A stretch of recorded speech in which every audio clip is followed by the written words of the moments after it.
कल्पना कीजिए एक ऐसे संवाद की जहां शब्द नहीं बल्कि मौन होता है, जहां प्रश्न नहीं उत्तर खुद उतरते हैं।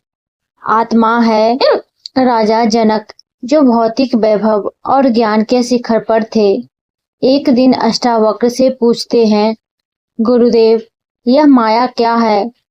ये संसार असली क्यों लगता है जब सब कुछ बदल रहा हो? अष्टावक्र मुस्कुराते हैं। उनका इस तरह मुस्कुराने में रहस्य है और उत्तर भी है। वो कहते हैं कि माया को समझना आसान नहीं। जब एक बार इसकी परतें हट जाती, तभी तुम इससे परिचित होते हो। अष्टावक्र समझाते हैं कि माया 3 परतों में काम करती है। पहली स्थूल माया, यह वही है जो हमारी आंखों के सामने है। यश, धन, शरीर, सुखद वस्तुएं, सब कुछ जो इंद्रियों से दिखता है, यह स्थूल माया है।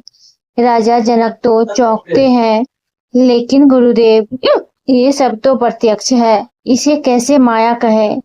प्रत्यक्ष दिखना सत्य नहीं होता। राजन, ये सब कुछ जो तुम देख रहे हो, सब कुछ समय के लिए तुम्हारा था, सब साथ मिट जाएगा। क्या तुम्हारा ये सिंहासन तुम्हारा था? नहीं, यह भी एक सपना है, जागती आंखों का सपना।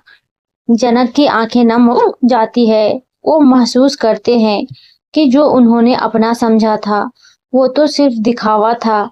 माया की पहली परत उन्हें अब समझ आ रही थी।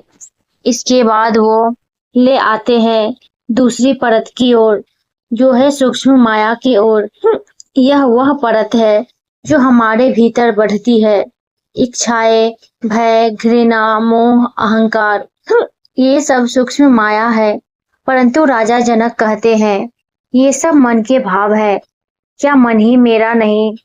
अष्टावक्र हंसते हैं और कहते हैं, राजन, जब तुम मन से परिचित नहीं होते, तब तक वह तुम्हें ही चलाता है। तुम्हारा मन तुम्हारा मालिक बन बैठा है और तुम उसकी इच्छा पर चलते हो। अगले एक क्षण में वह तुम्हें आकाश में ले जाता और अगले ही क्षण नीचे गिरा देता है। क्या यह स्थिरता है? नहीं, यह भ्रम है, सूक्ष्म माया का खेल है। अब राजा जनक अनुभव करने लगते हैं कि उनके भीतर जो हलचल है, वह भी उन्हें स्थिर नहीं रहने देती। वह भी माया है और उससे मुक्त होना जरूरी है। फिर आता है माया का तीसरा और सबसे गहन स्तर, कारण माया। अष्टावक्र कहते हैं, यह वह पर्दा है जो तुम्हारे सत्य स्वरूप से अलग कर देता है। तुम सोचते हो मैं राजा हूँ, मैं ज्ञानी हूँ, शरीर हूँ, परंतु राजन, तुम तो उससे भी बड़े हो। तुम वह हो जो अनुभूतियों का साक्षी है, नित्य शुद्ध चैतन्य आत्मा। राजा जनक की आंखों में अब अश्रुधारा निकल बहती है।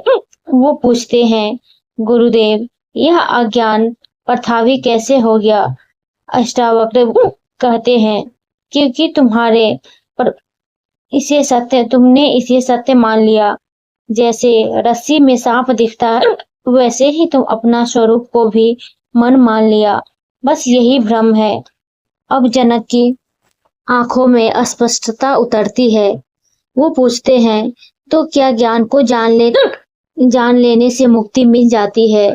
वे कहते हैं कि ज्ञान कोई जानकारी नहीं, वह तो तुम्हारा असली स्वरूप है।